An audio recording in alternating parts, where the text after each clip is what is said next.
It runs. Yeah, there you go. So we pared down the number of ships and stuff, but we didn't leave a free ship in. And like all existing users have built up bits over all of the test games we've done. Like the currency in the back, we're gonna call it spice. They built up spice. And so is this Dune? Oh my god, I was just gonna say that. That's why I liked it. I was like, yeah, excellent. Yeah. Dune reference. Dune. So there's no way for them to purchase their first ship, and you can't earn spice without being in a game, and you can't join a game without having spice. So until we fix that, we're just stuck. Brian's always louder. I can turn myself up. I can't. They're all one shared volume. Yeah, because I also I capture audio in different channels. Mo sounds low to me, not like low and deep, but low like in volume. Your decibels could be improved. How about now? Any better? Better if you could give me a little bit more, it'd be great. How about now? Oh yeah, yeah. We happy? Oh yeah. Okay. Generally, yes. Ugh. My camera keeps turning off on it. That's weird in the stream. He was playing some shenanigans the other day. Some like words with stream. Words on stream. Words on stream. Yeah. Oh, it's on Steam. Is it free? What's words? Yep. It's like you're playing Boggle. What's words? What are words? What are Define words? words. Words. Am I speaking them now? Am I winning, son?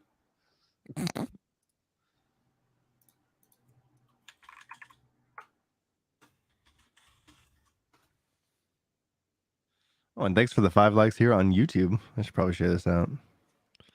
Doot. Right. Oh.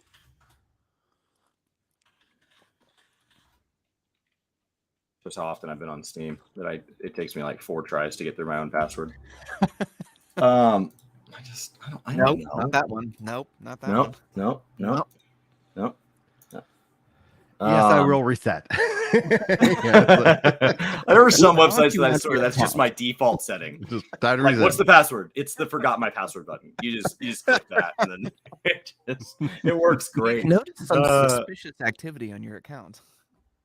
You've never used the same password twice. I like it extra secure. It's definitely not that I just can't handle this. I know your password. Well, that makes one of us. Oh, good for you.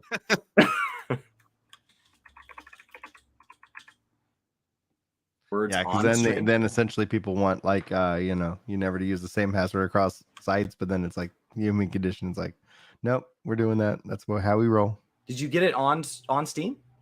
No, not on Steam. Sorry, just Google words on stream. Oh, okay. Oh, is it a browser based? Mm-hmm. No. Yeah, swear to God. Yeah.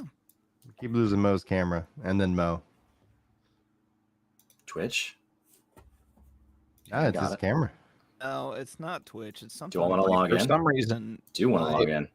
My normal camera won't connect to this app, so I'm using my you guys ready? Cam, and it keeps. How long do these rounds take? We're like at the podcast starts time. We'll do it after. Oh, we're waiting for Moody. Moody said she's running. All right. Here we go.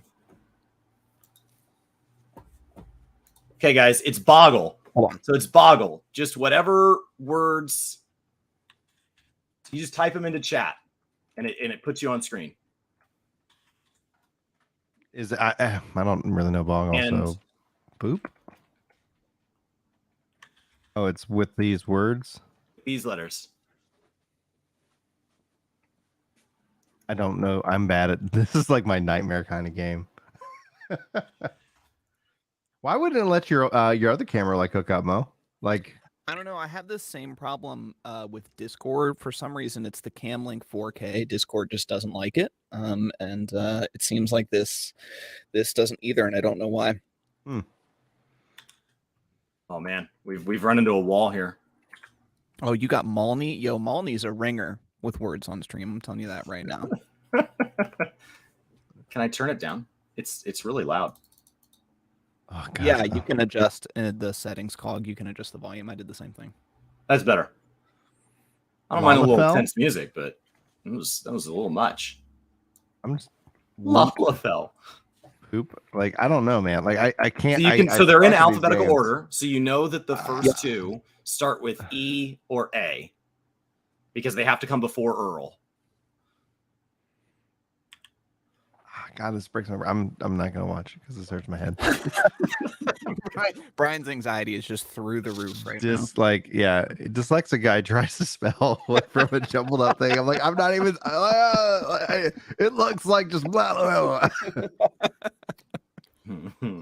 Hey, Moody. Hi, sorry I'm late. It's kind of my no thing worries. these days. No worries That's okay. whatsoever. We got stuck in Mo's the stream game that I found on Mo's stream yesterday, 2 days ago. Ooh, that's exciting. Hi, Sarah. Hi, how are you? I'm so good. How are you? Good to talk to you with my face. I know. I bet Twitch on the back end is like, wow, the chat engagement in some of these streams is insane. Massive. It's, oh my god. Oh my god. You have every single user is chatting.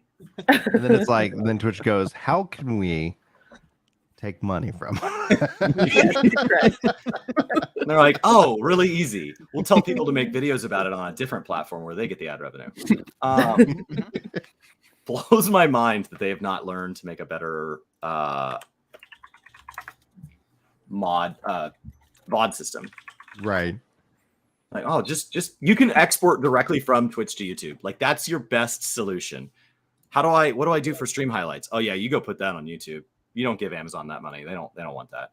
They would prefer that somebody else makes it. It's such an interesting conundrum. And before the podcast starts, just a general roundtable on that, it's such an interesting conundrum because they have built a culture around live. So if you are live, let's say we're all like live streaming and we're losing to a VOD, like it's like, I don't know if that feels good. Like if you're sitting, because like you see it every time. Like there was this, they were doing this whole thing and they were promoting other streamers in ads on people's stream. So it's like, don't go watch Moody, don't go watch Mo, go watch Ninja. And you're like, Cool, thanks. like I don't think he Just my needs the help. self-esteem. Thanks, guys. Yeah, thank And you. so now it's like, well, God, oh man, I'd come check you out, but I'm not in the live. So it's like Twitch is focusing in on that so hard that like at the end of the day, I think it does set them up, like okay, we're fine if YouTube takes all that ad revenue. I don't get it. Yeah. It's a hard spot to be. Mhm. But I mean, YouTube does the same thing in reverse. Like YouTube Live is still waiting on tools that YouTube's more than capable of that have been on Twitch for years. And like for people that want like a lot of really built out tools, while YouTube streaming's come a long way, there is still Twitch still has the best tools compared like with the best audience. I think Mixer had the best tools. They just didn't have an audience. Yeah. Oh man. Yeah, that was it was interesting so with cool. Mixer. It was so cool to stream and to view on Mixer. It made me nervous when that happened because I was like, okay, is everybody going to go over to Mixer? And I was like, no, they're not going to. There's no way. Even if Ninja goes, like, there's just no way anybody's going to topple Twitch at this point. I think a lot of other places are going to come in and slowly take away from Twitch eventually, but that's just the nature of it. What do you think, Mo? I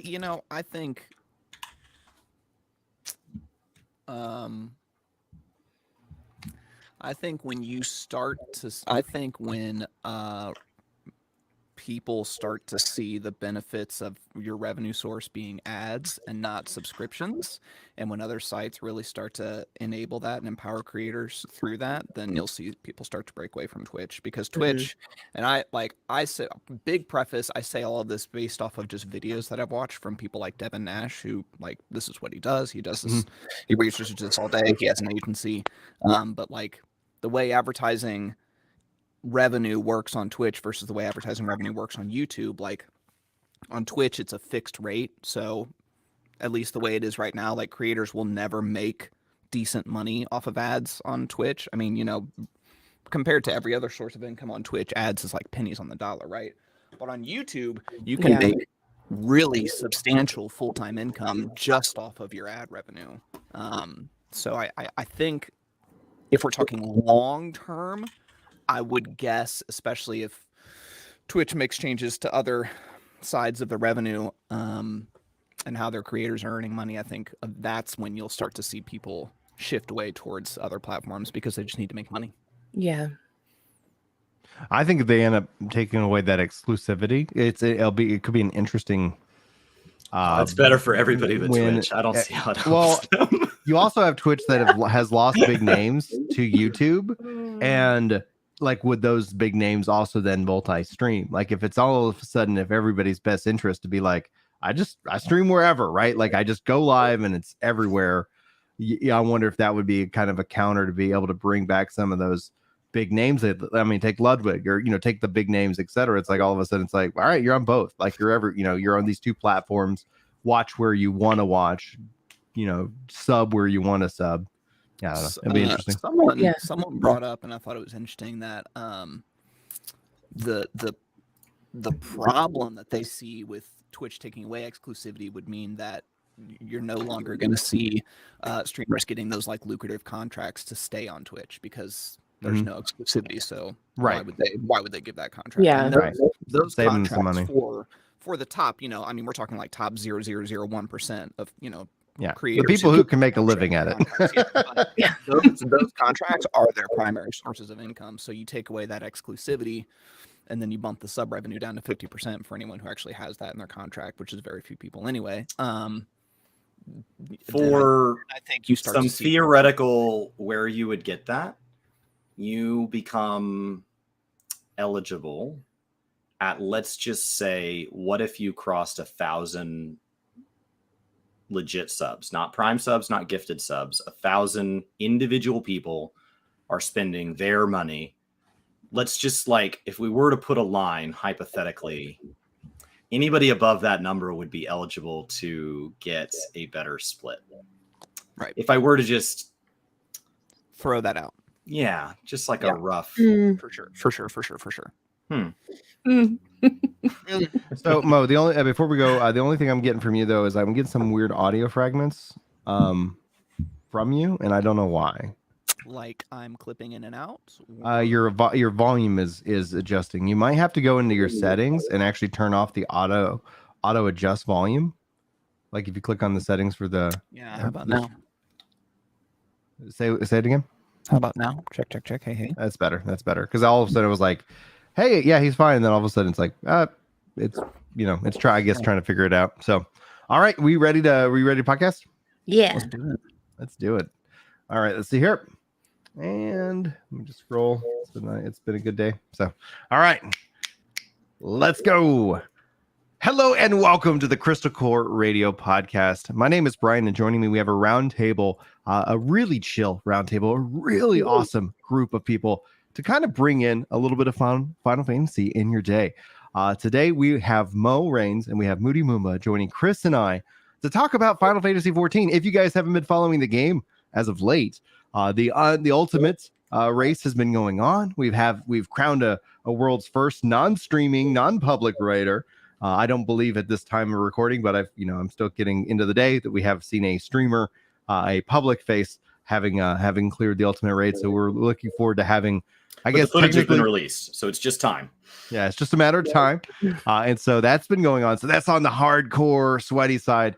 But I don't, and if I'm wrong on this, correct me if I'm wrong. I don't think we have any ultimate raiders among this panel. So we thought we kind of offer a counter, to what's been going on from the sweaty side to kind of really chill, really relax, turn on the smooth jazz, and just kind of relax into some fun Final Fantasy XIV discussion. So if you're joining us live, thank you so much. We're live on Twitch and on YouTube. But guys, you have to go follow Moody and Mo. If you do not already, their links and socials will all be in the description of these podcasts, wherever you can find them. Also, huge shout out to our supporters making shows like this possible: WG Productions, Fred, Neck, Teddy, Redline Gamer, Red Rocket, Dark Wolf, Psycho, and Cordell for your support and making and helping cover the cost of podcasting. So thank you guys for that. So guys, let's go around the horn. Let's start with you, Mo. We'll go Moody. What's been going on? Tell people where they can find you and who you are, and then we'll talk about that 6.1 and we'll just have some fun. It'll be conversational. I'm so excited. Well, hey, everybody. My name is Mo. I stream twitch.tv/MoRanes. I'm a Final Fantasy XIV focused content creator. If you search MoRanes on social platforms, you'll find me. I've been doing Final Fantasy stuff for about a year and a half. And yeah, I'm super, super chill. We just like to meet people, build up a community, and have fun. And I've been very fortunate through Final Fantasy XIV to meet everyone else on this podcast. And just really thankful. It's a good time. Moody, what's up? I'm also really excited to be here. It's good to see y'all again. It's good to see Mo like face to face ish for the first time. I'm also twitch.tv/MoodyMoomba. Anywhere on socials, MoodyMoomba. I also focus a lot on Final Fantasy XIV, mostly Final Fantasy XIV right now. I've been streaming it for like 2 years almost, and playing it for like 5 or 6. Time is very nebulous, but we do a lot, like everything except for the ultimate savage progression rating, which I'd like to get into eventually, but right now we kind of do everything else. So yeah, good, comfy, chill, chaos vibes. Chris, what you been up to, man? I got to play some Guild Wars yesterday as a change of pace, but other than that, I've been playing mostly just 14. My personal life's been a little all over the place. So like, the nice thing about it is that since it's kind of forced me to take a step back from like video making and streaming as much, as I've gotten a chance to just play 14 for the sake of 14 lately. I just logged in and I didn't have like really an objective, and like it just reminds you how much like it's just a good game. That like after a long day, I was like, no, I'd be most relaxed if I was just hanging out in 14, not productively, just wandering around, just chillaxing. It's a beautiful social playroom. With things to beat down and monsters to slay and loot to collect. Absolutely. For me, I think I've been over the moon with the PvP updates that they just brought in. So everybody's been like raiding, and I'm like, that's cool, guys. Like PvP. Like I don't know what it is. Like I really have been hoping. The fact that we're weeks into it, the fact that Ultimate is out, the fact that like all of that's happening, and the queues on PvP aren't garbage.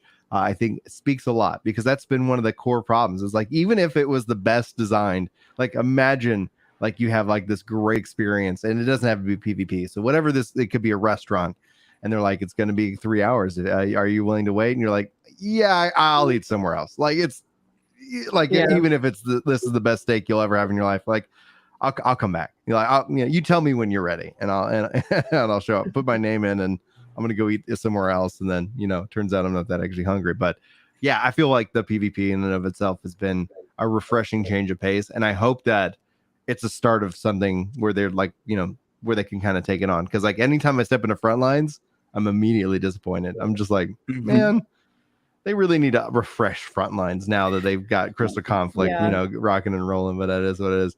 So guys, 6.1 just came out. And I think essentially you guys have been playing and streaming. And so while I don't think we're going to necessarily get too much into spoilers, I'd like to get your overall read on the state of Final Fantasy XIV, having finished Endwalker and having seen where we might be going with 6.1. Mo, what's your take? Where do you fall in terms of the state of the game, and where we think we're going to be heading next? Yeah, so first of all, I mean, I think 6.1 was kind of like this Ninja Omega patch. I think everyone was really excited for the new story because, 6.1, not diving into spoilers, but 6.0 wraps up 1.0 to 6.0. That's the end of that story. 6.1 officially starts a new story arc, which is really exciting.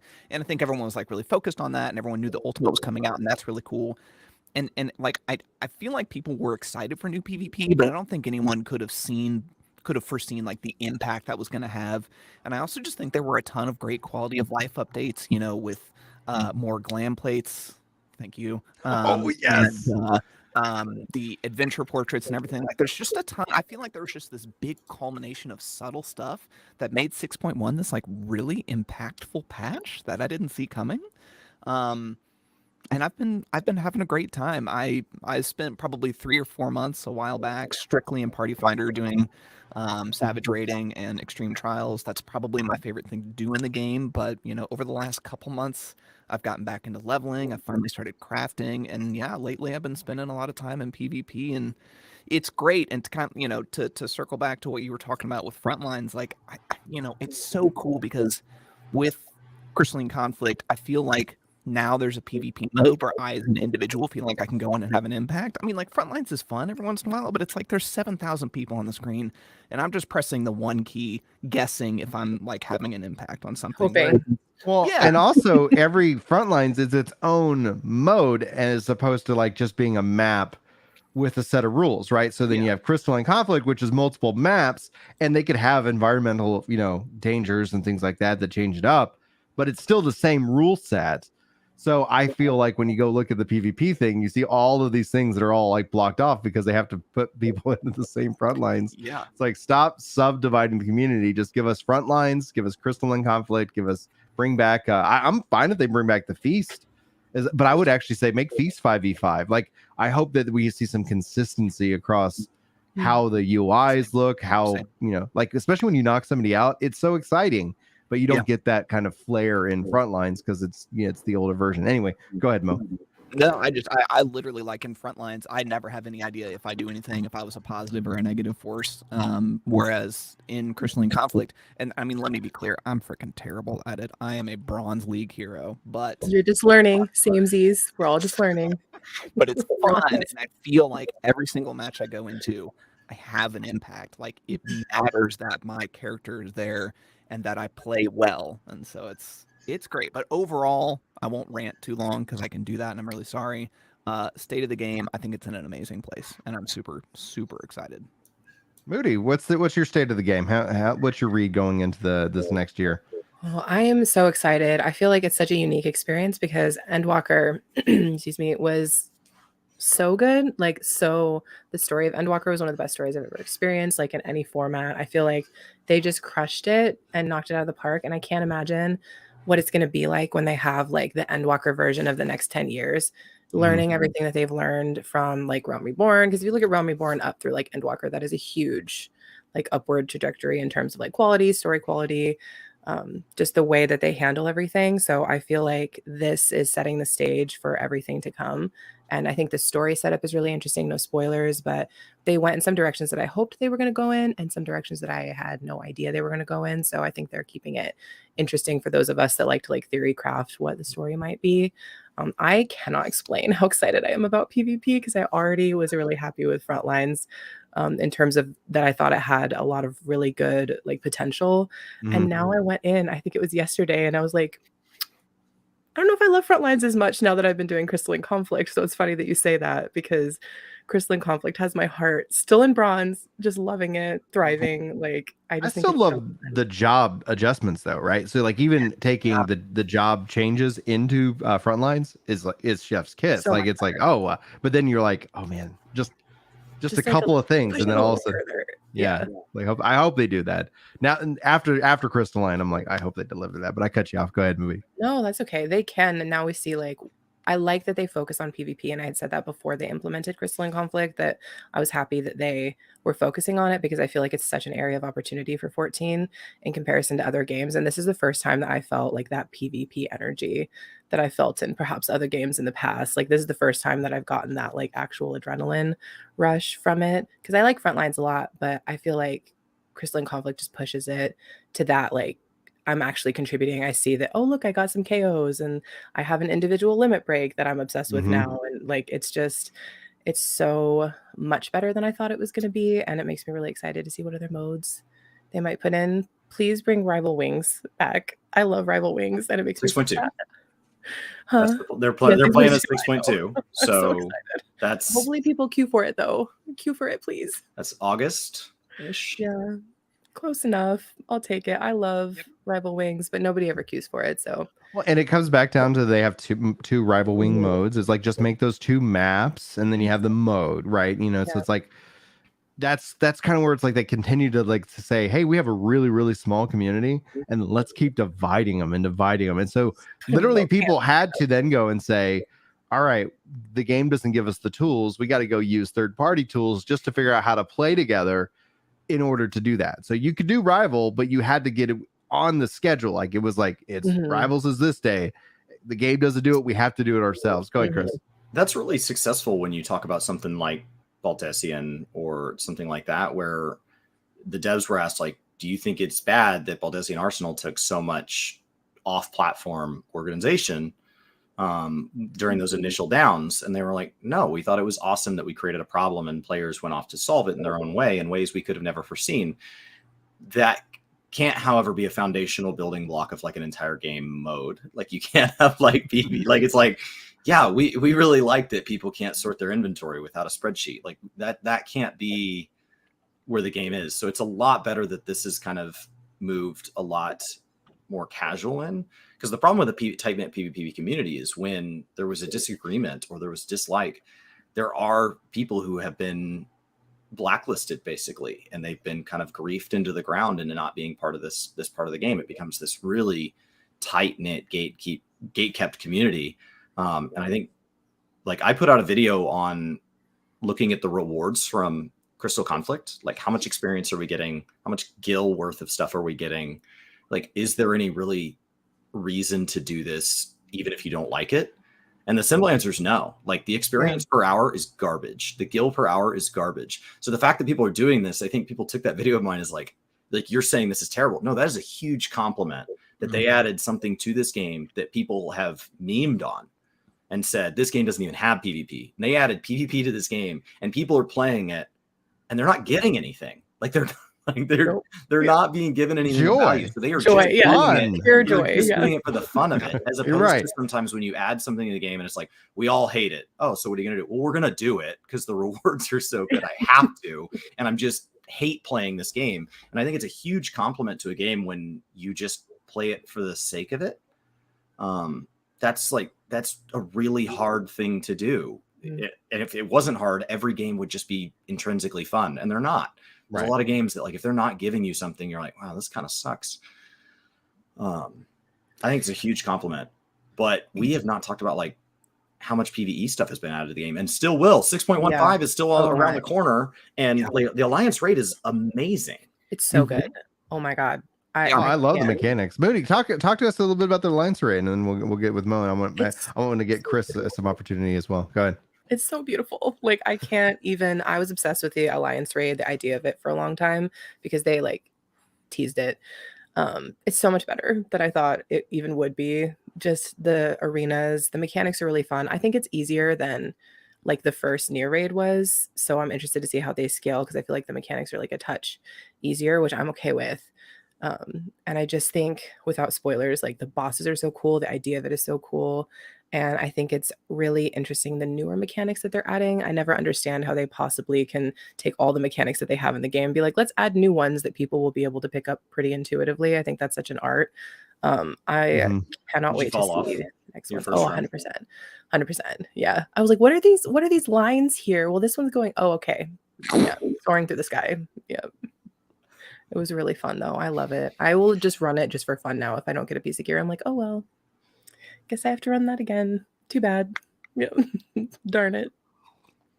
Yeah, it's beautiful.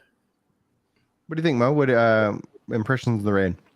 It was a lot of fun. I had a great time with it. Alliance raids are one of those things where it's not typically something that I go out of my way to do. Like, I have a good time when I run them.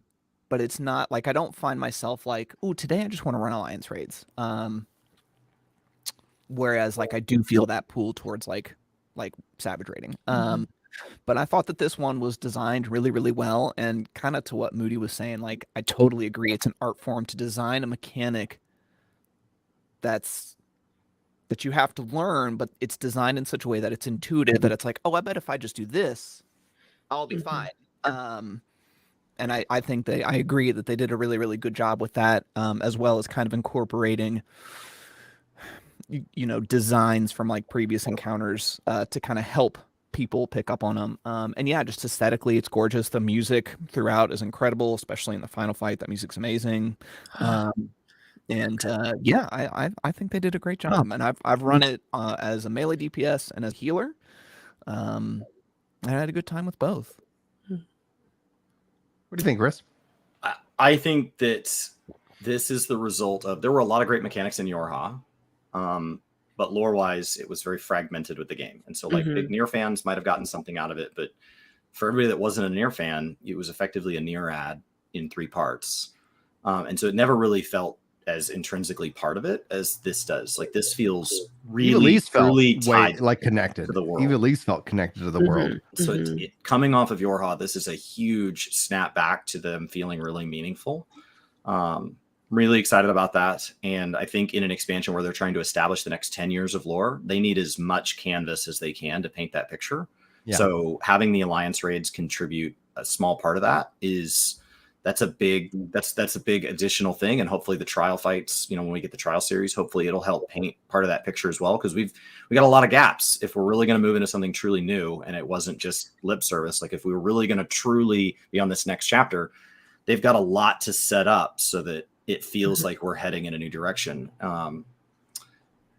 I think what excited me about it is that it's once again shown their direction to take the way we handle things. Like I like the move in general away from vuln stacks to damage downs. When you get knocked off, you can come back. This just general trend towards, yes, a lot of the mechanics are intuitive to people that have been playing for a long time. And like we've been hitting on that. That's awesome. There's also a lot of people, this is their first ever Alliance raid series to really take seriously, especially to do week 1 when everybody's under geared and has been off like prancing around doing fates for 4 months and doesn't remember their proper rotation. So like, this is like, people are just getting launched week 1 and they get a chance to come back and learn, because a vuln stack just puts your punishment on the healer. That's all it does. It just says you're harder to heal now. Well, that's not really your problem. And if you die the very first time you get knocked off and you're like, I think I understood that. And then you're stuck at this weird camera angle, just kind of hanging out. It doesn't really give you a chance to learn from it. Last expansion, we really saw the maturity of Twice Come and Thrice Come Ruin really come forward. So this has me really excited for like the relic fights, assuming that we continue in that trend.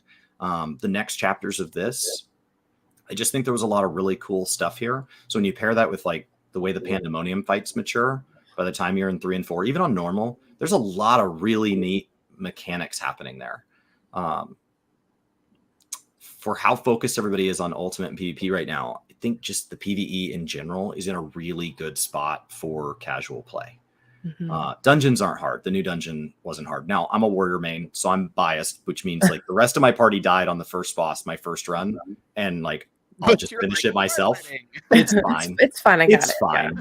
Yeah. And that's not the first dungeon that I've blind cleared a boss by myself as a warrior, because you can. Like in Katisis, I downed it from like 60%, which is debatably like wrong. Like I should probably just blank it up so that other people can play.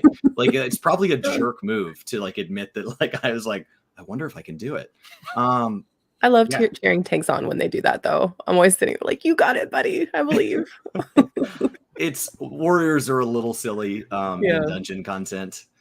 Dungeon content in general is not really meant to be challenging. So I think this just has me excited for where we're going. When we talk about Criterion dungeons, when we talk about another deep dungeon being added, this is going to be a packed expansion for content. And I think that the new patch schedule has really set them up that feels like it doesn't feel like they're having to burn the candle at both ends to do it. So as I'm looking at WoW Dragon Flight news, the devs are saying these things like, well, there's just not a way to scale up. They have a trust dungeon in their new player zone, effectively. And so the very first dungeon you ever run as a brand new player to World of Warcraft now is done with trust. That was added at the beginning of Shadowlands. And they were asked as a question, because now all these WoW players that weren't familiar with 14, plenty were, but now a lot of them are like, hey, are you going to expand that system to include other dungeons? And they're like, well, there's really no scalable way to have AI all of this, because within their battle system, it just doesn't work. But Final Fantasy is now going back and building that into 2.0 dungeons. Like if you guys got to go rerun any of the old like Stone Vigil or Toto Rock or any of that, and they're totally different and they're amazing. Yeah, the 1000 Maws is so cool. I never thought I would say that. That was my least favorite dungeon before, and I'm like, it is so beautiful and it makes my heart so happy. 100%. Yeah. I when it comes down to the dungeons though, and with this aspect, we've seen dungeons just become so linear, so hallway driven, because human nature is, I've run this 100 times. This is the optimal path, right? I start to wonder with trust and with these kind of concepts, will we see a return to dungeons having multiple paths? So that way, if you want to, like when it comes down to it, yes, human nature, we got rolled together. We're just trying to get through this so we can go to the next thing. But could we see more complex dungeons, maybe with the criterion dungeons that legitimately say like, oh yeah, run it by yourself or run it with your trust, or like, yeah, if you want to go explore off into the nooks and crannies, like that's actually kind of some of the hope that starts to kind of boil up in me. It's like, we don't know what criterion dungeons are, but they sound like the most interesting thing to dungeons since dungeons. Yeah. So it's like, let's I'm go. excited. What else has you guys excited as we have a pretty like interesting roadmap going from now to 7.0? Like, is there anything that stands out to you guys as something that you feel is Final Fantasy's been missing, or something that you're like, oh, I didn't know I wanted that, or any and all? Mo's look like he's thinking. So Moody, do you have any? I'll put you on the spot. Like, do you have anything that you're excited about? I'm excited about the islands. I really want to know more about those. I think everybody wants to know what those are. I just want to know. I thought it was going to be gardening, and then I think at some point I just made that up, and the dev said that it's not going to be gardening, which I was like, okay, I feel like gardening would be genius though, because I feel like that would solve a lot of housing issues. But as long as my minions can run around, I don't care what it is. Like 99% of what they have said is negatives. 99% is here's the things it's not. Here's the things. And so the problem is when that gets reported on and it gets clipped, even by sometimes full-time content creators are 414. So like nobody is immune to getting this wrong. They have said, well, I heard, and then they insert something from well, let's just tell you things it's not list. Like, I heard it's Animal Crossing. And Yoshpi's like, well, the one thing I can tell you is it's not Animal Crossing. Yeah. Okay, what part of that sentence are we missing as a community? So they have told us so little that he's like, I don't want to tell you guys about it because I showed you a watercolor and I put two words together, island and sanctuary, and you guys like freaked out. Yeah. Like I can't have a conversation with people that are like running around screaming. Freaking out. It's me. Yeah, I'm the SpongeBob meme. Yeah, I'm excited about that. I'm excited about more PvP. I'm excited about Hildebrand. I'm so excited about more Hildebrand. You should. It's ridiculous. It really is. Like, if you're ever having a day where you're like, it's kind of a weird day today, lean into it and just finish up the Hildebrand stuff. It's so fun. Yeah, I typically don't get like very impacted by story stuff. It's just like, that's just me as a person. But Hildebrand, I've only done the 2.0, literally had me in tears laughing. It's so funny. It's funny. I finished the Heaven's Word, and so I need to go and do the Stormblood one now. And it's kind of Stormblood, because it's nice that there wasn't a Shadowbringer, so I don't feel like I'm that tragically far behind. Yeah. I struggled though with the Heaven's Word one, because Hildebrand was an interesting way to introduce these trial fights that were just bonkers. They could do whatever they wanted, and it was great. And that's one of the things that was the motivating factor. Outside the comedy was kind of like the cherry on top. The driving factor for me was the trials. I was like, oh yeah, I'm gonna go get these trials unlocked. These are great.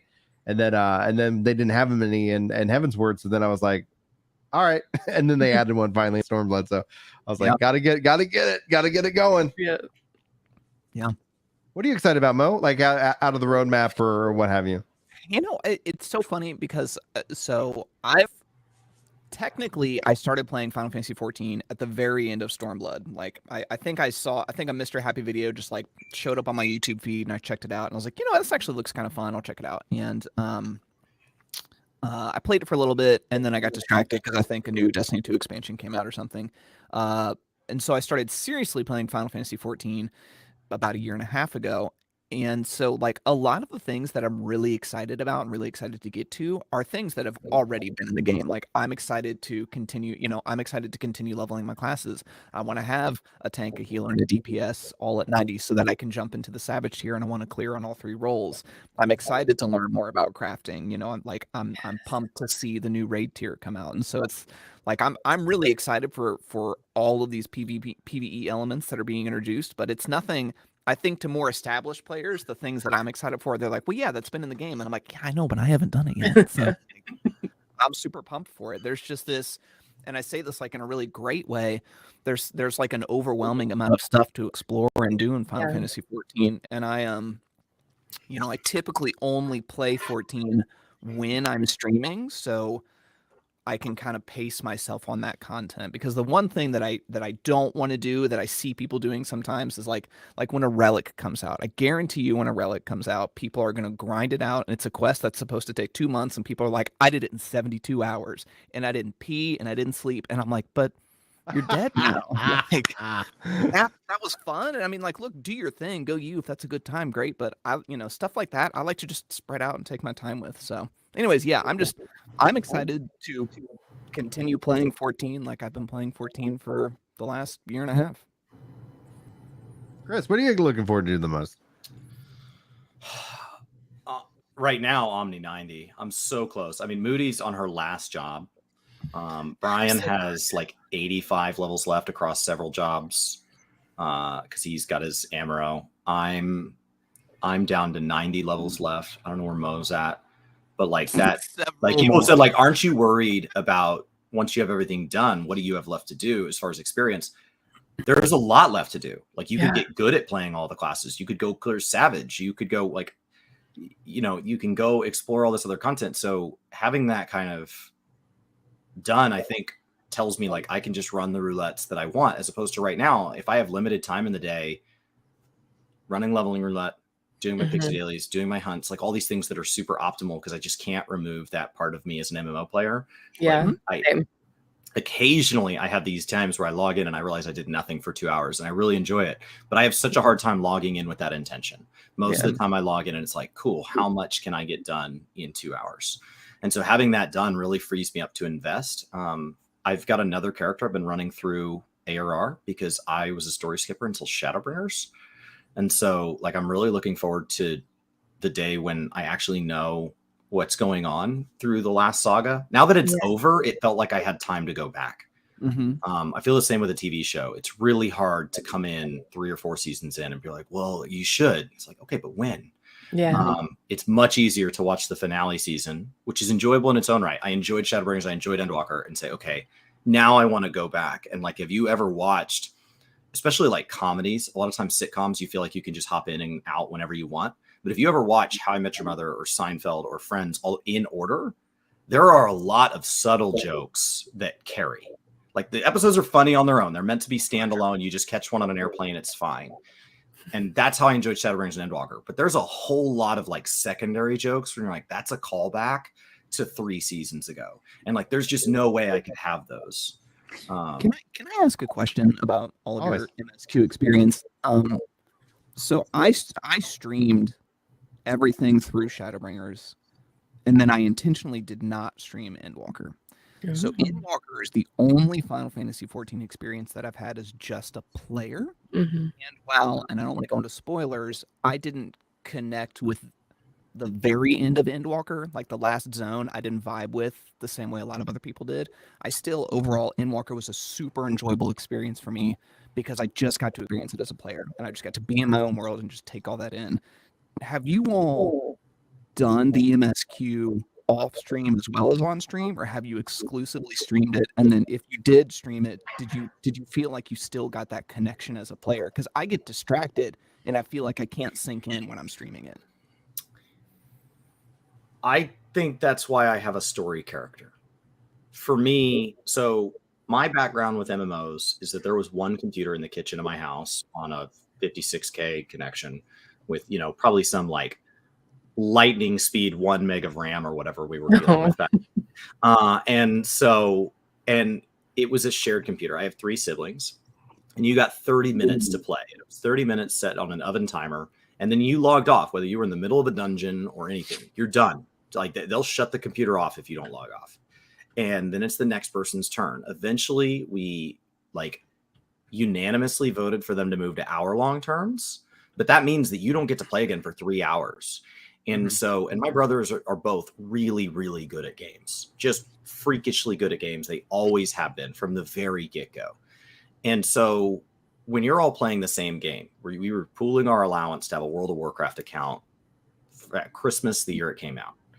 And when you're seeing them hit level 24 and you're seeing them hit level 40 and they get their first mount, and I'm a slow reader. I'm not a good reader. I'm from a family of readers. Like, you start to realize I'm wasting a whole lot of time reading about quests that ultimately a lot of times didn't matter. I read all that quest to learn that guy lost his sheep. And then I returned the sheep only to see another player run up and then the sheep run back out the gate. And it's like, what did I even do this for?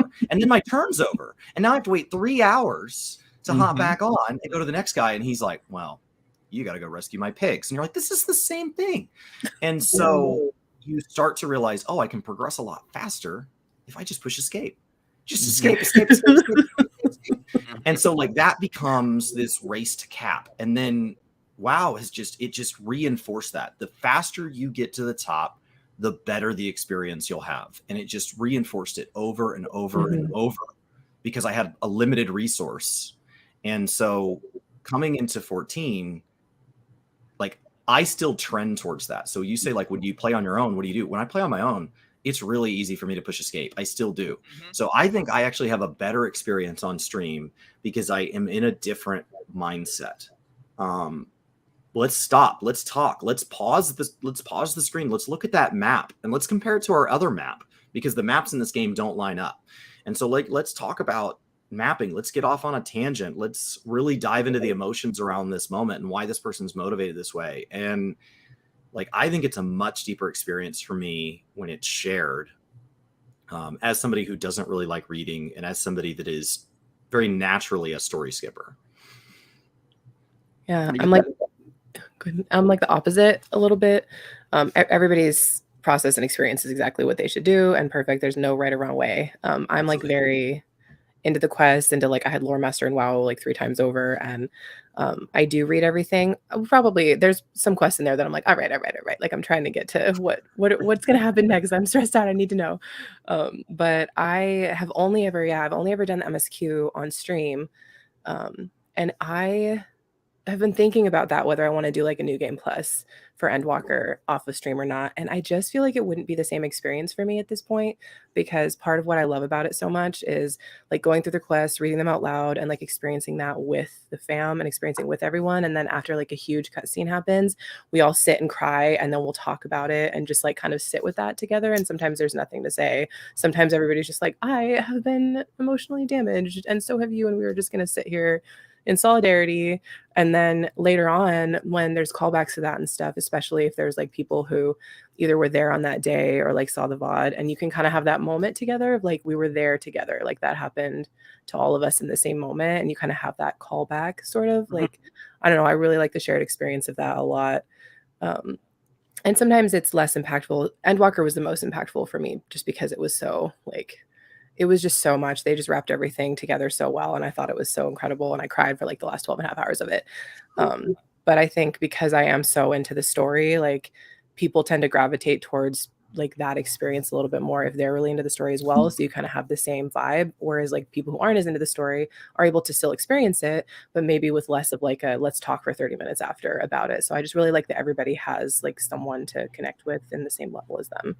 I think what Mo was hitting on is the ability to be like emotionally vulnerable. And for some people, it's a really intimate experience. Yeah. And so in that case, like the MSQ offline is going to give you a very different vibe than online, because you're able to stop and really think. People who can sit and kind of meditate and all those things. And like, that's how they process. Yeah. As opposed to what you're describing as being emotionally vulnerable in like a group setting. Yeah, not everybody is comfortable letting all that out. Yeah. And I know that during Endwalker, like I told traumatic stories from like my life, and not everybody would share that if they were streaming. And that's a very personal decision. And so like, I think really the question is what lets you be the most emotionally open? You know, and I think what's interesting about it for me is like if I'm just chatting with stream, I'm all about like being open and vulnerable and just being very like straightforward and truthful with people, and that like I think we all really vibe together with that in the community. When it comes to the story, I feel outside of myself a lot because I don't tend to have big reactions to story elements. Like I'll feel the emotional impact and I'll process it, but it's kind of like, okay, cool, and then I'll move on. Whereas I feel like kind of the norm and what people tune into those streams for are those like big emotional reactions, like we're all crying together. It's this like big explosive response.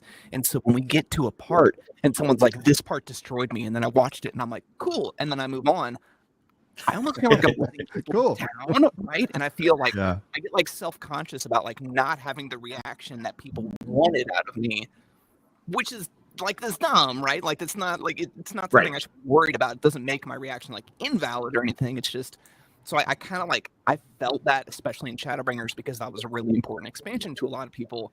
So when Endwalker came around, I was like, you know what? I don't want to be thinking about this the whole time.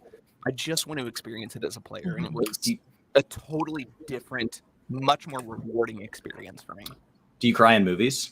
Like, are you a big? It depends on the Some movie. people are, some people aren't. Pixar movies, absolutely. Oh man, Pixar. I can't Those name a things are Pixar tear movie that I farming. Do you need a good cry in your day? Here's a Pixar movie. Sometimes you need a good cry. Yeah, and I think it's just because, like, for me to cry at some form of media, there just has to be, like, the right formula, and Pixar does that, too. And a lot of it, for me, is music. Like, I don't know if you all saw Soul, but that was one of my favorite Pixar movies. And at the end of that movie, there's just a scene where the music just hits perfectly, and it's this culmination of the whole movie, and it's like one note. And I heard that note, and I sobbed for the rest of the movie. I just wept. But I don't typically have those responses in Final Fantasy XIV. Like, I haven't cried in my journey in Final Fantasy XIV. Yeah. So for me, which is a very opposite experience than what Mo outlined, where he streamed all up until Endwalker. I hadn't streamed my story experience until Endwalker. And when I was going into Endwalker, I looked back and I was like, oh my gosh, I've been playing and talking about this game for 13 years, playing it for 12, talking about it for 13.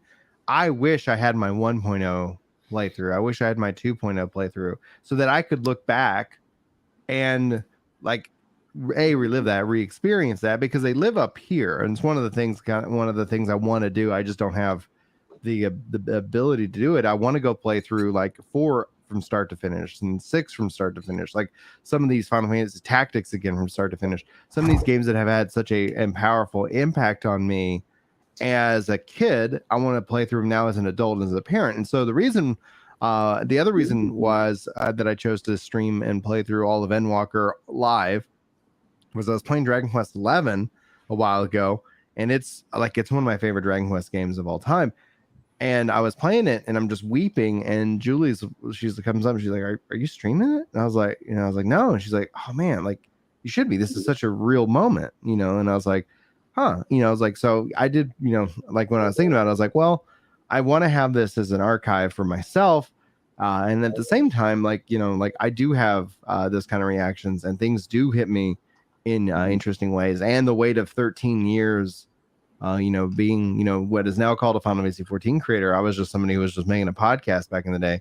It was like, oh man, like, yeah, I want to do that. Like, I want to put that out there in the world and, just kind of like be real with it, everybody. I don't view myself as an entertainer type, because like you could kind of put various content creators into various categories. I always kind of view myself as more as an educator, and Chris will say, like, you can clearly see a point where Brian will be like, I'll have energy and we'll be silly and having fun, and then eventually he'll get to a point where like he just doesn't talk. Like it's just like I will sit there and just kind of relax and what have you. So it was also during those moments, some of the big powerful moments, I was like, I'm sorry guys, I can't look at chat right now. Like I'm struggling. Like this is really hard. This is something that I didn't expect to hit me the way that it's hitting me, and I'm processing it the way that I'm processing it. And so it's like, and it was, I think I'm really happy that I did that. I'm also really happy that we were also able to kind of condense that down so that for anybody who just wants like kind of like the big moments, they have those. So it's like they can kind of go check those out. Cause I want to have that, because in 10 years, I would like to be able to look back now and say, hey, wow, like this is what it was like with Endwalker. And then, have to be able to see it, and call to it. So that's just kind of where I fall. With it. So, and I'm a crier, so it's like all right, like it doesn't it's not hard. I cry more the older I get. I assume by 60 I'm just gonna wake up just with crying. Just crying for no reason. Like I went all the way through my 20s, and I think like I think I had wrecks on a mountain bike where like I fell down a mountain on my back, no tears, and like no physical pain, no emotional pain, nothing made me cry. And then Chris like is holding his leg, hobbling along, and then like my best friend got married last year, And so I was standing next to him, and like it's just all down my face. He's fine, she's fine, their parents are fine. Like the rabbi's just getting started. You're sobbing. He's like, "How are you today?" I was like, "It is day, it is day." Like I'm just losing it. And so like I have no idea. Just the older I get, I just assume it'll get worse and worse and worse. That's so powerful, though, you know, That's to great. like, Honestly, that's really fantastic. it's so powerful to sit in human emotion with other people. Like, and I think that's one of the best things about streaming for me is like, you can connect with the fam and they can connect with you, and like everybody's crying at the same time. And like the vulnerability of human emotion, that's a very powerful thing to share with another person. It feels like you're all in the same room crying together. I Well, don't it know, I makes love us more. It makes us more human. more You know, empathetic. Yeah. because like while we're just 4 people, like go find somebody in this life that hasn't suffered. You know, Yeah. like you could go find this person. You know, they don't exist. Yeah. You're gonna chase a ghost, and so like it allows us, I think, to relate and connect to each other in ways that are profound in that aspect. It's like, and maybe I don't know exactly what you're going through, but it's like, you know, it's like, oh my gosh, like I think Stephen Colbert actually like talked about it like in such a like an impactful way when I was just kind of listening to him talk about the nature of grief, and he's like, yeah, people sometimes feel like it's awkward to ask about his you know, his siblings, and he's like, I'm so always surprised that they don't ask about it, you know. And anybody who's ever lost something like that, like, you know, it's like you have a bond all of a sudden with that person that is just, you know, this unspoken you know, bond. And I think that's where, when it comes to Final Fantasy 14 in these moments, like, you know, like it's so interesting because when I started 14 I didn't have kids, but how I connect with some of the themes as a parent versus how I used to kind of view it as just kind of me. Like I've always kind of said I was never afraid of dying until I had kids. Like all of a sudden it's like when I have kids I'm like, okay, like at some point I'll be okay, but I'm like, someone's got to take care of you, you know, like, okay, I can't go running and jumping off buses and stuff like that. I can't be crazy anymore. I gotta make sure that you guys are okay, and then once you guys are okay, then I can go back to being a crazy old coot. Jumping off of buses. Jump off the buses As one does. as one is want to do in life. Just picturing Brian getting a spurt of energy and just like parkouring off the couch in the background, and then like, Yeah. okay, got it out of my system, we're good. It's like, all right, gotta loosen up the joints. There's the Alright, adrenaline. Yeah, exactly. Yeah, so that's kind of, you know, it's kind of crazy as a young guy. As we look forward to obviously the future and we go into 7.0, you know, Yoshi P's talked about the graphical update and overhaul. He's talked about so many things. When you look at 10 years, like when we sit here and we start talking about 2032, what is y'all's expectation of this journey? Because my first thing, because Mo was talking about Destiny 2, is like my first thing is like when you're gonna get ready to go on these journeys, like make sure you have something else you can rely on, because it's like I cannot, and I'm not gonna knock anybody who does, but I cannot fathom the gamer who just plays the one game. It's You me. know? It's like you got Final Fantasy VIII is underrated behind you. You play That's more true. than one game. I play other games off stream, and also like I usually do some variety in here. So it's the sanity is mostly intact.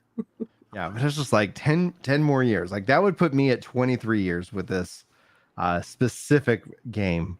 And I'm excited for it. Like I'm not knocking it. I'm just like, okay, well, this is another marathon. Like, you know, like how, you know, gearing up. Do y'all have like any strat? Have you really do you feel the weight of what Yoshi P is committed to with this franchise? Yeah.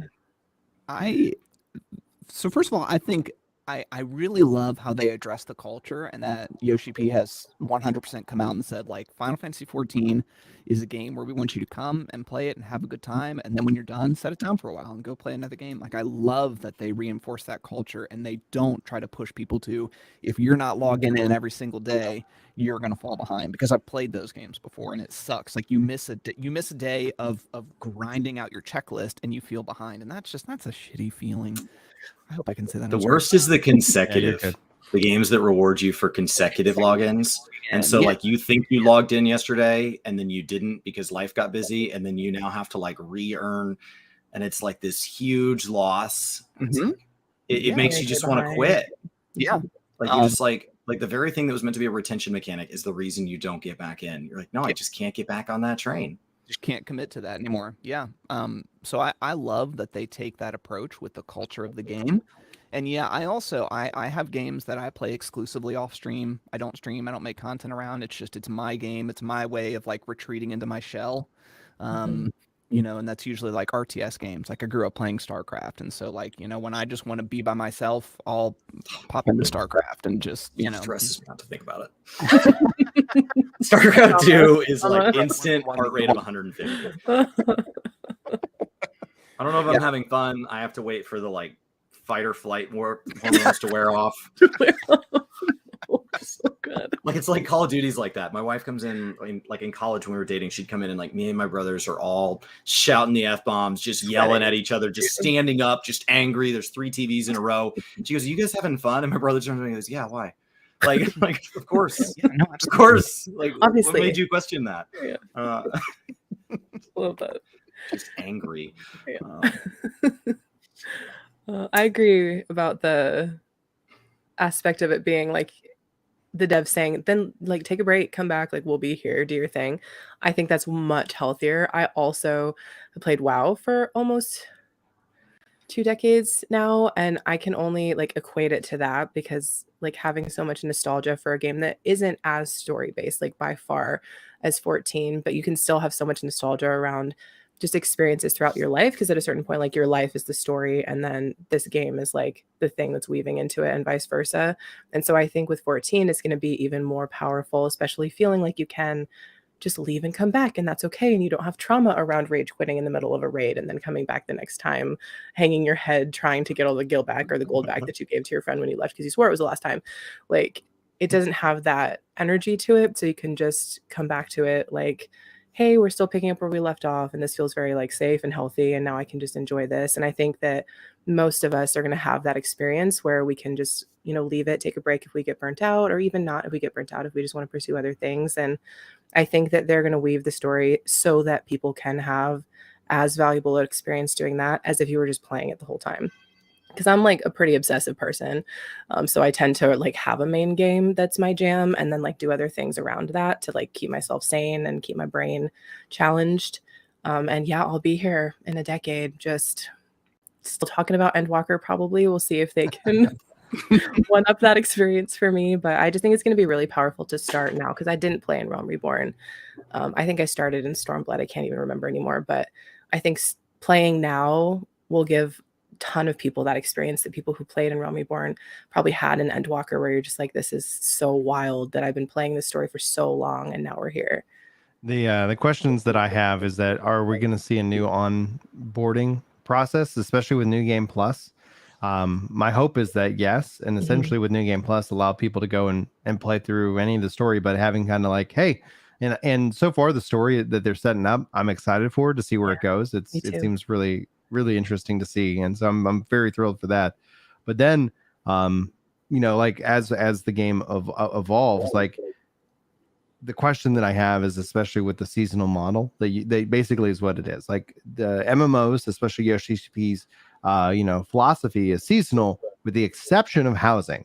And that's why I really want them to fix housing, because you can take a break, you can unsub. You're right. But if you have a house, you're not going to do that. And so it's like, because the inability to get back, no. And so it's like, it's take a break, but we got you locked in. And so if they're able to fix housing, I feel like that statement becomes true again, versus that statement being true for only people who don't have a house. And I'm fine with the seasonal model for MMOs. I think ultimately that's what we're seeing within the genre, despite, that some people despise that because some people want a world that's all they do. And that's where they live, and right or wrong, that's how it is. But when we think about it, is like, that's the model that Yoshi P kind of established. It seems to be a healthy model. He needs to fix housing, and if he does that, then I truly believe that statement. I bet the Arxidara sell Thavnarian onions. That's my guess.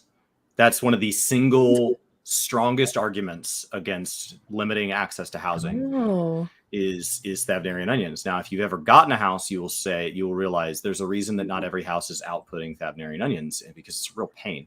And so, but for everybody that doesn't have a house, they're like, well, I wish I did, because I would definitely do Thavnarian onions. And we've been to Thavnar. We're about to have a beast tribe that lives there. And so if they put Thavnarian onions available from the beast tribe for beast tribe currency, and you can get a Thavnarian onion every 4 days or whatever, the price on those, which has already plummeted from like the millions down to like single hundred thousands again, will just fall out. And now housing becomes basically cosmetic only. And like, that doesn't mean people won't want it. We do a lot of things for cosmetics, but it definitely starts to make the sting a little less when you're not like, okay, but literally my chocobo is at max level and I have to pay somebody else because I don't have access to my own method, which is very anti-14. 14 doesn't make you make choices. Even when they've let us make choices on like the direction that a beast tribe goes or the direction a quest feels, like people are like, what? Now how do I see the other endings? Like, this is a very completionist game. We do not like the road not taken. We, as a community, just generally, we've seen it with role actions and all this, where they're like, you get to pick your favorite 4 of 10. You're like, but what about the other 6? And so I think that would really close that gap. Housing is the one reason that like I wasn't comfortable getting a house until I was a full-time content creator, because I was like, well, what if I ever just don't want to play the game? But now that this is part of my job, it's like, okay, but not playing it for 45 days is crazy. Like, that was the only thing that moved me over. I still think it's a little bit nuts, because I do like the ability to go play other games. I think that's the biggest thing I owe Final Fantasy as a thank you, is that it taught me how to play other games in a way that meant something to me. When I went back to WoW in Legion, I didn't play it like I played it before. I played it like Final Fantasy XIV. It is a totally different game. If you go into WoW and you don't let the expectations of some Reddit meta establish your, to-do list every day, it's a really fun game. Yeah. But you have to be okay that like your friend's like, well, I got ahead of the curve. And you're like, I didn't. And that's okay. Like, that's okay. You have to be okay with it. I want to bring up a question from chat. It says, and I'm probably going to butcher the name. Apologies. Curado states, what would be a good solution for housing, though? Paying a small fee to keep your house alive, even if you don't connect for some time? ? And I think 2 things. If I was going to redesign the housing system in 14, so this is like far-fetched, don't take what I'm about to say as like, oh, that's easy. I would implement what New World has done with housing. And so the housing exists out in the open world, and imagining like you have a house that's in Gridania or right outside of Gridania. But the house is then instanced to you, and then whoever you see your house. So if you own that piece of land, you will always see how you've got it decorated. The world, for everybody who's running by, they'll see whoever's in first place. So there's like a little housing competition for decoration, etc. And that would be the system that I implement. I think it's absolutely fundamentally genius in terms of that, because then housing is unlimited, because you can actually have open world housing that people can see, and then whatever, however you interact with it is instanced to you, the player. And it's really wild because you can actually be in your house and see people running around outside. So I really like that connection. So I think they have the one. And then the other, but the solution that I would implement is that I would put in housing taxing, to where that like you pay a guild fee that is reoccurring. Now people are like, oh no, we don't want taxing. You pay real money to keep your house. Like you're spending dollars of money that could buy food and other things.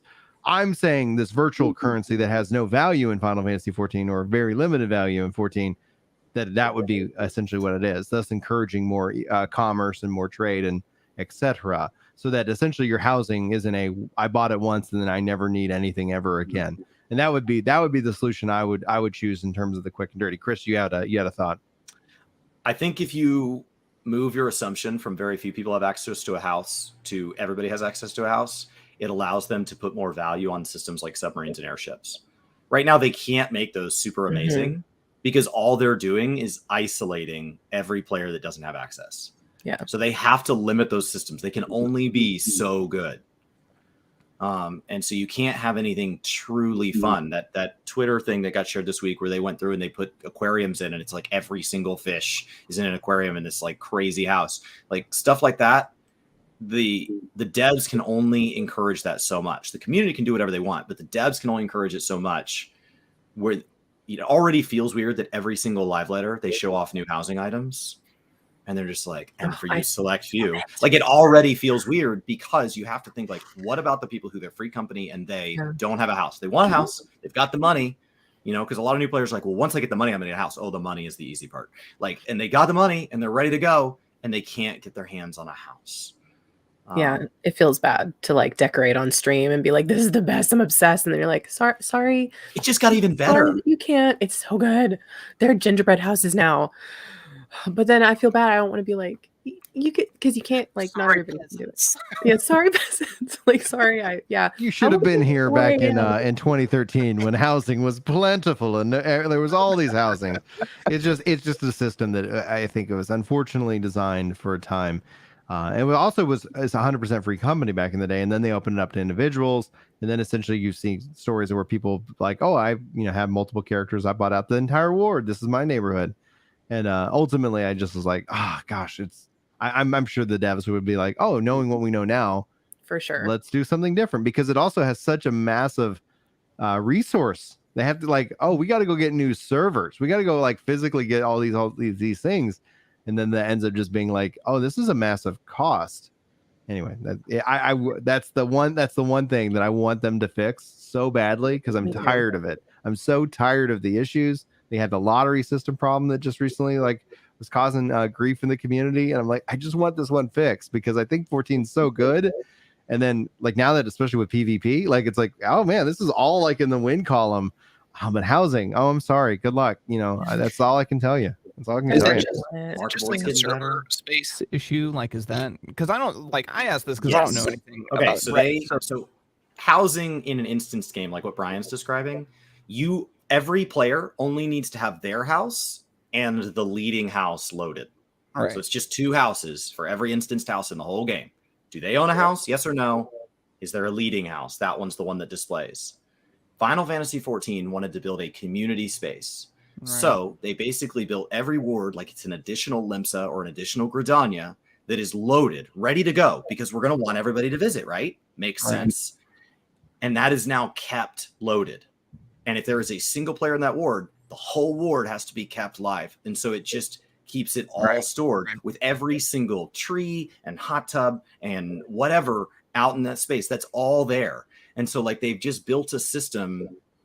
If you think instead of building a kitchen with a pantry, you're like, yeah, and in my kitchen, I'm going to have every single can of vegetables out on counter space. And you're like, well, what do I do when I run out of counter space? And so far the answer has been, well, I'm just going to build more counter space. But like, that's been the sustainable plan. And we're like, I don't understand why I don't just build enough counter space for every can of beans in the whole world. Because we can't. Like we would love to. And not only do we have every player wanting a house that wants a house, but every free company is competing against them. So, the new system where the first 18 words go to free companies and the last 6 go to personal does alleviate some of that, because up until now, you've got more than the number of players. It's like when Breath of the Wild came out and more copies of Breath of the Wild sold than there were Switches, because some people wanted to collect them. That's how housing works. Like, you could sell a house to every single player and you still haven't satisfied the free companies. But the neighborhoods are so good. Like, I'm the problem, because I'm always the one in the wards touring people's houses. They're so fun. I toured this one house where this person had hidden 12 foxes throughout their house, like the little plushies. And oh my God, they hid them so well. I literally went back the next day because I couldn't find the last one. I was like, I can't sleep. Like, I need to find this last fox. But outside the streams, etc., there were only 11 see another person in these social spaces. Like I seriously like one of the seen other people in Shurigane. Right, and that's what like one of the things that I actually was like when I started to evaluate like my relationship with 14 and why I was like, what's going on with this? Like, why do I feel so disconnected? And then all of a sudden I stopped hanging out at my house and I started just hanging out in Gridania, Ul'dah, or Limsa. Like I literally was like, I'm not logging out at the house. I'm going to be here.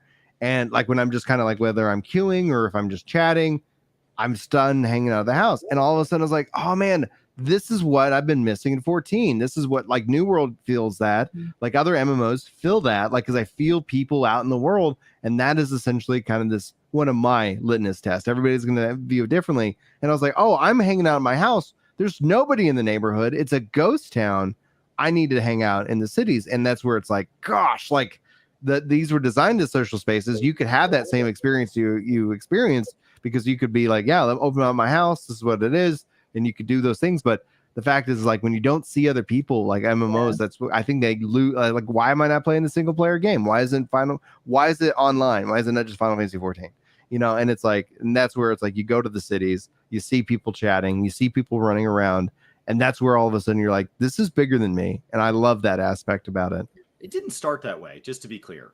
We, back in ARR, when we first got our house, our free company house, like Brian and I played with some friends and stuff. And when you wanted to run a dungeon, it was not uncommon for us to run the dungeon with the free company who lived behind us.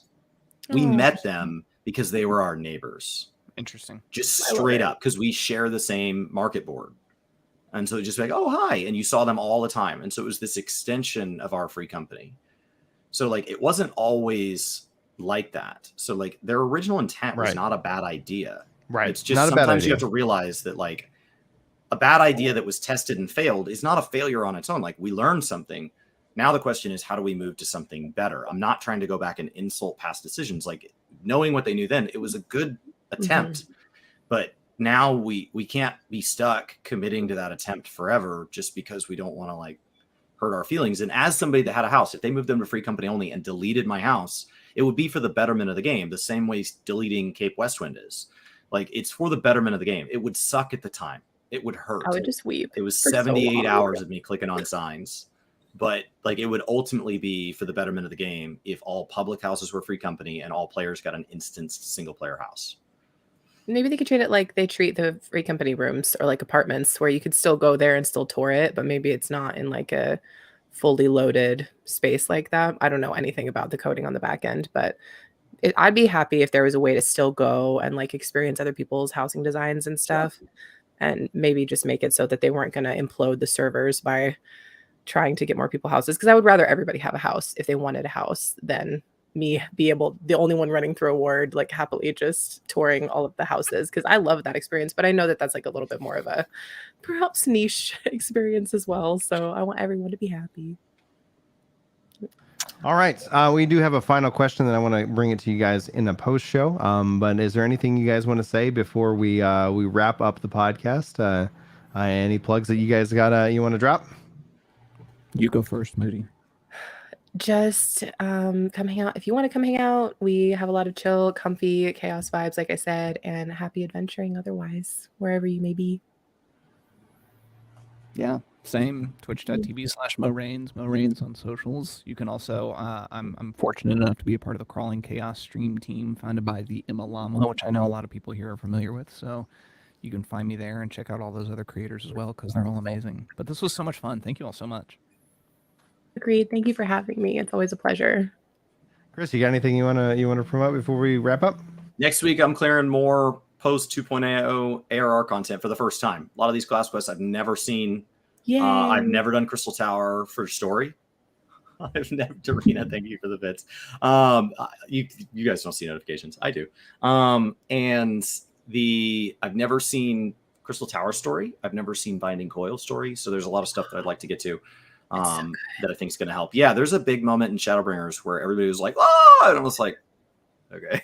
Like, I don't No, you're going to be like, your mind's going to be blown. Yeah. And so like, like they were like, bomb, bomb, bomb. And it's like, I'm sure that's important. It meant nothing. So I'm looking forward to that next week. And then for anybody that wants to catch up, I've been uploading my ARR clear through where I'm trying voices and all sorts of stuff over on Gaming Lore, kinda. All right. Excellent stuff. So that's going to conclude it for this epic podcast. Thanks so much for all y'all tuning in. If you guys are hanging out with us for the post show, we've got an awesome question for you. But thanks to our guests, Mo and Moody, for joining us on episode 108 of the Crystal Core Radio podcast. My name is Brian. You've been gingered up, and we'll see you next time. Gingered up. Gingered up. We're gonna have all kinds of fun with that. All right, post show time. I'm stopping to record because post show's just for you guys. So thanks for being here. Corrado, man, I suck at reading. Do you think in less than years we'll see a solo version of Final Fantasy XIV like they're doing with Dragon Quest X? What do you guys think? I think they'll implement more, like I think they'll continue adding trust options for story dungeons in the previous content.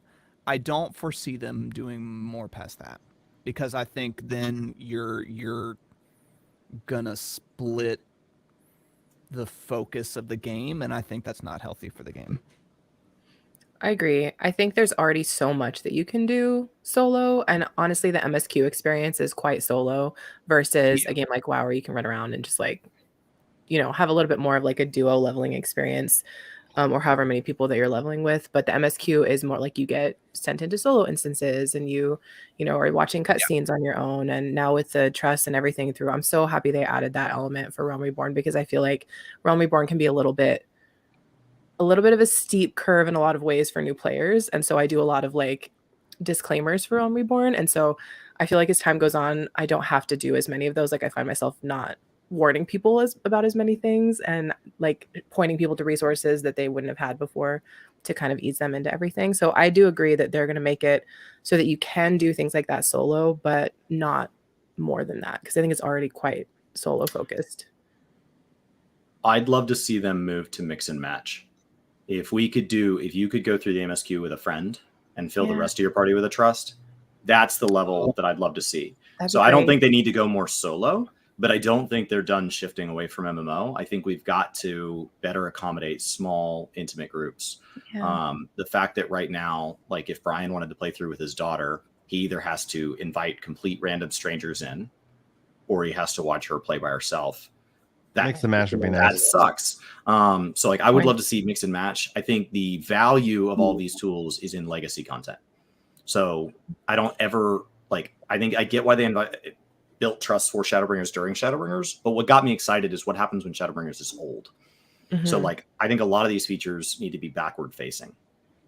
The, so if they add a lot of these, I'd love for them to say and it doesn't work for the current 10 levels, because I do think there's something important about saying this is an MMO and in current content, you're part of the community. But we recognize that when I went through, I had a 30-minute wait for Hawk Manor as a DPS. And that just, if you're somebody who plays 2 hours, 2 nights a week, every time you get to a dungeon, you have a 30-minute wait for a dungeon that takes 30 minutes. That's crazy. Yeah. Yeah, and then before I give my answer again, shout out and thanks to I see you, Dark Wolf, in chat, but also WG, Fredneck Freddy, Redline Gamer, Red Rocket, Psycho, and Cordell for y'all's support of the show. That really does go a long way helping us maintain and cover the costs of hosts and all that fun stuff. But for me, I honestly wouldn't mind if they ever created like a Final Fantasy 11 or 14 single standalone player, not changing the core game, because I feel like 14 is going to become more of a solo player game, but it does require online. So if they gave it to the Octopath Traveler team and they came out with Final Fantasy 14 and Final Fantasy 11 in a kind of classic turn-based RPG telling the story of 14, I'd love that. I'd be all about that. I'd support that. The question though is there a market for that? Especially when we see all the industry of them selling off the West and single player games. Yes, there'll be single player games, but just like with Marvel movies, superhero movies, people could say they're fatigued of them. But those are the movies that get people to go to the movies, and other movies are just sucks to be us. We'll watch it on Netflix or something. And so when it comes down to it, I would absolutely buy those. I'd absolutely play through them again. But I think when the numbers wouldn't pan out enough that they would find that. But that's why I would actually say make it a part of the Octopath Traveler team, in that regards, because I think that would reduce the overall cost. Don't try to make it 14 in 14's engine and then just make it single player, because it's I'd rather them invest that time into 14 and make more content and more dungeons and more cool stuff. But yeah, I would say offload that to another team and go from there. So guys, that's the post show. So thank you guys so much for joining us.